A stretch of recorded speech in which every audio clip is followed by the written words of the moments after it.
नमस्कार। आमर cooking channel अमरंधा घर के मैं आपण मन के बहुत बहुत स्वागत करुछे। आज मैं आपण मन के लगी नहीं के आसी छे रज स्पेशल नरम नरम स्वादिया आरिसा पिठार रेसिपी। आपण माने भी सठिक माप सठिक प्रणाली रे जदी आपण माने आरिसा पिठा बनाबे पूरा पूरी परफेक्ट रेडी हबा आ खाइबार लगी बहुत ही नरम और स्वादिया लगबा। तो एंता नरम स्वादिया नड़िया दिया गुड़ आरिसा पिठा जदि आपण मन के बनबार के इच्छा होछे कि खाइबार के जदि पसंद होछे ताहेले आपण माने वीडियो के बिना स्किप करी के प्रथम रु शेष तक देखोन एंजॉय करूँ। आशा करबे आज रे आरिसा पिठार रेसिपी आपण मन को निहाती भाबरे पसंद हेबा। आपण माने भी प्रोसेस रे बनै के एंजॉय करूँ। आ आज रे रेसिपी पसंद हेले लाइक शेयर कमेंट तो निहाती करबी। तो एबे हमें आरिसा पिठा बनाबार प्रोसेस के आरंभ करमा। तो इने मुई आपण मन के देखई दउछे अध केजी पाखापाखी मुई नहीं जाइथिली अरुआ चाउल आ अरुआ चाउल के भल करी धुई देइथिली। धुई सारला परे मुई 2 घंटा पाखापाखी एंता चाउल के टिके भिजबार लगी छाड़ी देइथिली। तो इने मुई आपण मन के देखई दउछे आ अरुआ चाउलटा बहुत भल करी भिजी जाइछे। आ बिल्कुल भी बेसी समय नहीं भिजाबे 2 घंटा रे चाउलटा पूरा भल करी भिजी जिबा। तो चाउल भी भल करी भिजिकी रेडी हो जाइए। एबे हमें चाउल सब पानी के ड्रेन कर दमा। तो इने मुई आपण मन के देखई दउछे चाउल जेन पानी थिला से पानी सब के मुई ड्रेन कर देइछे। ड्रेन कर दे सारला परे इने मुई गुटे क्लीन कॉटन कपड़ा नहीं जाइथिले और क्लीन कॉटन कपड़ा ऊपर आमे जेन ड्रेन करिके नैथिलो से चाउल सब के इने भल करी मुई स्प्रेड कर देइछे। तो देखि पारुथिबे आपण माने भी एंता क्लीन कॉटन कपड़ा नहीं जिबे तार ऊपर एंता चाउल के भल करी स्प्रेड कर देबे जेंता कि टिक्के हल्का रे ड्राई हो जावा। मन रखबे खरा रे बिल्कुल भी नहीं सुखाबे एंता फैन तले टिके सुखे देबे स्लो करिके। तो इने 15 रु 20 मिनिट पाखापाखी हो जाइए। मुई इने आपण मन के देखई दउछे आ चाउलटा टिके हल्का रे एंता सुखी जाइए। पूरा पूरी नहीं सुखाबे एंता हाथ रे जदी आपण माने धरुथिबे आ हल्का रे हाथ रे टिके टिके चाउलटा लागुथिबा तार माने चाउल रे टिके मॉइस्चर अच्छे। आपण माने भी ध्यान देबे आ पूरा पूरी सुखा करिके आपण माने चाउल के नहीं सुखाबे। तो जदी चाउल के आपण माने हाथ रे टिके धरिके उठाबे ताहले हाथ रे टिके टिके एंता लागुथिबा। तो आपण माने जानि पारबे चाउलटा भल करी हल्का रे टिके ड्राई हो जाइए। तो ई साइड में सब चाउल के गोटे जगह के नहीं के आसी छे। एबे हमें काना करमा एबे हमें गोटे ब्लेंडर जार नहीं जिमा आ ब्लेंडर जार रे हमें अधा अधा बैच बैच करी के हमें ई चाउल सब के बाटी की नहीं के आसमा।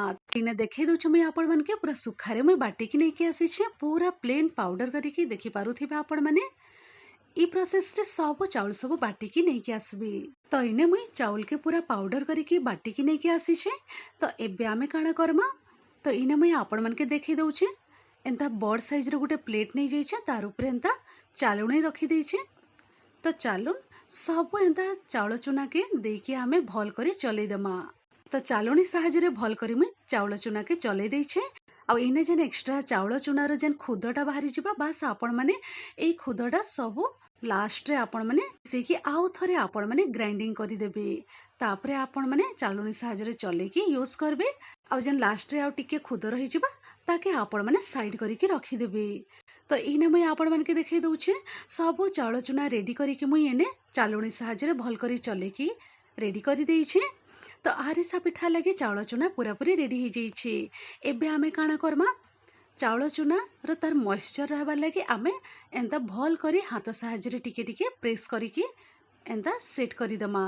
आ ई प्रोसेस के आपण माने बिल्कुल भी स्किप नहीं करबे। तो इने देखि पारुथिबे सब चाउल चुना के हाथ साहाय्य रे टिके प्रेस करी के एंता सेट करी के मुई रखी देइछे। एबे आमे काना करमा तो एबे मुई इने तार ऊपर कॉटन कपड़ा कभर करके रखी दउछे जेंता कि चाउल चुनाटा पूरा मॉइस्चर हेकी रहबा आउ आरिसा पिठा पूरा परफेक्ट रेडी हेबा। तो चालुन ए चाउल चुना प्लेट के मुई साइड करके रखी दउछे। एबे आमे जिमा नेक्स्ट प्रोसेस की। तो एबे मुई गैस सेट के पले आसी छे एंता कढ़े गोटे नहीं जाइछे। कढ़े रे आमे ऐड करी दमा गुड़। गुड़ इने मुई नहीं जाइछे 250 ग्राम रो नहीं जाइछे। गुड़ दे सारला परे इने 4 चम्मच पाखापाखी मुई पानी दे दउछे। अब बिल्कुल भी टेंशन नहीं नेबे गुड़टा बहुत जल्दी मेल्ट हो जावा। तो फ्लेम के मुई ने रखी देइछे मीडियम फ्लेम रे। तो इने पानी बेसी यूज नहीं करबे नेले गुड़ पाक बनबार लगी टिके लेट हेबा। तो 4 रु 5 चम्मच पाखापाखी मुई पानी दे देइथिली। एबे आमे गुड़ के मेल्ट हेबार तक टिके आमे एंता छाड़ी दमा। तो इने मुई आपण मन के देखई दउछे 4 रु 5 मिनिट पाखापाखी हो जाइए आ गुड़ सब भल से मेल्ट हो जाइए आ 2 रु 3 मिनिट पाखापाखी हो जाइए। तो चालुन एबे आमे चेक करी दमा आरिसा पिठा लगी गुड़ पागटा पूरा परफेक्ट है कि नहीं। तो टेस्ट करवार लगी इने गोटे गिनारे मुई पानी टिके नहीं जाइछे। आपण मैंने भी एंता गिनारे टिके पानी नहीं जीवे। पानी नहीं सारला परे आपण मैंने गुड़ पाग के टिके आपण मैंने 2 ରୁ 3 ड्रॉप पाखापाखि पानी रे एंता ड्रॉप करदेवे। पानी रे ड्रॉप कर दे सारला परे आपण मैंने फिंगर साहाय्य टिके एंता सब गुड़ पाग के गोटे जगह के नहीं के आसबे। तो इने देखि पारुथिबे आपण मैंने।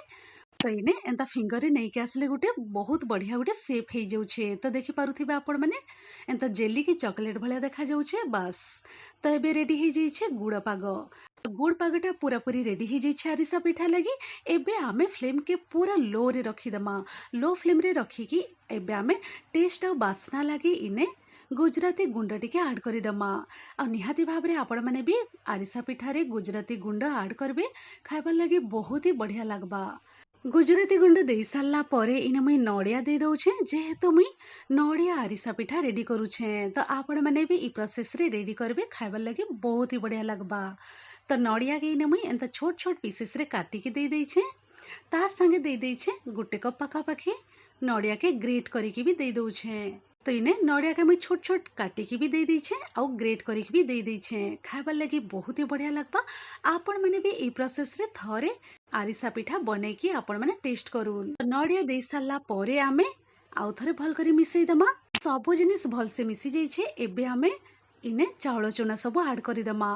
तो आपण मैंने मन रखबे फर्स्ट टाइम जदि आपण मैंने आरिसा पिठा बनाउछन ताहेले आपण मैंने हेल्प नहीं पारबे। नहले तो आपण मैंने फ्लेम के पूरा पूरी लो रे रखी देइछे। मुई मन रखबे आपण मैंने भी फ्लेम के पूरा पूरी लो रे रखी देबे। लो फ्लेम रे रखी के आपण मैंने ई प्रोसेसटा करबे। तो इने गुटे हाथे आपण मैंने चाउल चूना देबे आ गुटे हाथे आपण मैंने एंता स्पून साहाय्य एंता भल करी मिक्स करूथिबे। तो इने गुटे हाथे मुई भल करी चाउल चूना ऐड करी देइछे। तापरे भल करी मुई मिसई देइछे। तो फास्ट आपण मैंने चाउल चूना ऐड करी सारला पर भल से आपण मैंने मिसई देबे। मिसई दे सारला पर नेक्स्ट आपण मैंने आ गुटे बाउल ऐड करबे चाउल चूना। तो इने मुई आ गुटे बाउल ऐड करी देइछे चाउल चूना। एंता आपण मैंने चाउल चूना ऐड करिकी भल से मिसई दउथिबे। एने मुई आपण मानके देखै दउछे आ टिके थिक हे आसला न। तो आपण मैंने जानी पारबे आ बेसी चाउल चूना यूज नहीं करबे। इने आपण मैंने देखिकी जानी पारुथिबे जंतुणीटा पूरा परफेक्ट अच्छे आ ठंडा हेले आउ टिके थिक हे जिबा। तो एबे मुई फ्लेम ऑफ करी दउछे। जंतुणी के टिके आमे ठंडा हेबा लगे साइड करिकी कवर करिकी रखीदमा। तो इने 2 ରୁ 3 मिनिट पाखापाखि हो जाइछे। कवर खोलिके मुई आपण मानके देखै दउछे। तो एबे मुई इने ई पॉइंट रे दे दउछे गोटे चामच पाखापाखि घियो दे दउछे। बहुत ही बढ़िया बास्ना हेबा। तो चलून आ तेल कढ़ाई भी मुई गरम हेबा लगी रखी देइछे। एबे आमे काण करमा आरिसा पिठार शेप दे दमा। तो इने मुई आपण मानके देखै दउछे। एंता गोटे प्लेट नहीं जाइछे। प्लेट रे आपण माने तेल की घियो भी टिके लगे पारबे। नहले पाइन रे भी आपण माने आराम रे एंता टिके लगे की आरिसा पिठार शेप दे पारबे। पूरा इजीली शेप देई हेबा। तो इने देखि पारुथिबे पाइन दे साला परे हाथ रे बहुत भल करी जंतुणीटा धरी होउछे। तो आपण माने एंता टिके राउंड शेप दे देबे। आउ ई नड़िया दिया आरिसा पिठा आपण माने टिके बेसी मोटा मोटा नहीं करबे। पतला करिके आपण माने ई आरिसा पिठा रेडी करबे। तो देखि पारुथिबे आपण माने पूरा मुई राउंड शेप दे देइछे।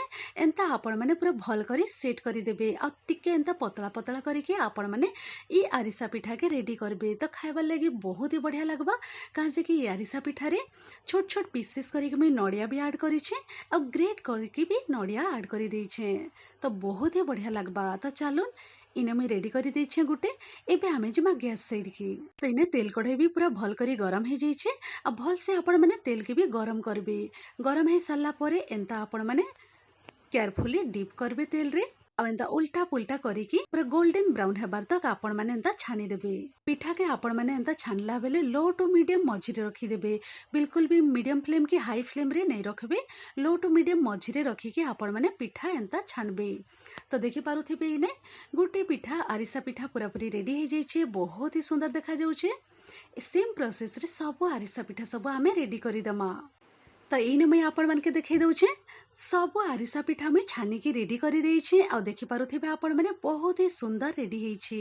गोल्डन ब्राउन हेबार तक आपण माने एंता तेल रे टिके छानी देबे। तो इने आपण माने देखिकी जानि पारुथिबे बहुत ही नरम नरम सुआदिया नड़िया दिया गुड़ आरिसा पिठा रेडी हो जाइछे। तो आपण माने भी ई प्रोसेस रे ए गुड़ आरिसा पिठा बनैकी रजरे एंजॉय करूँ। आशा करबी ए रेसिपी आपण मानके निहाती भाबरे पसंद हेबा। आउ ए आरिसा पिठार रेसिपी जदि आपण मानके टिके भी पसंद हेतिले लाइक शेयर कमेंट तो निहाती करबी। वीडियो के आपण माने प्रथम रु शेष तक देखिथिबारु बहुत बहुत धन्यवाद दउछे। तो आपण माने भी ए प्रोसेस रे गुड़ आरिसा बनैकी एंजॉय करूँ। तो चलुन मुई रहूछे फिर एंता इजी टेस्टी स्वादे रेसिपी ने के आपण मानकर संगे फिर थारे भेट पड़मी गोटे नुआ वीडियो रे नुआ रेसिपी संगे। Thanks for watching. Bye bye, take care.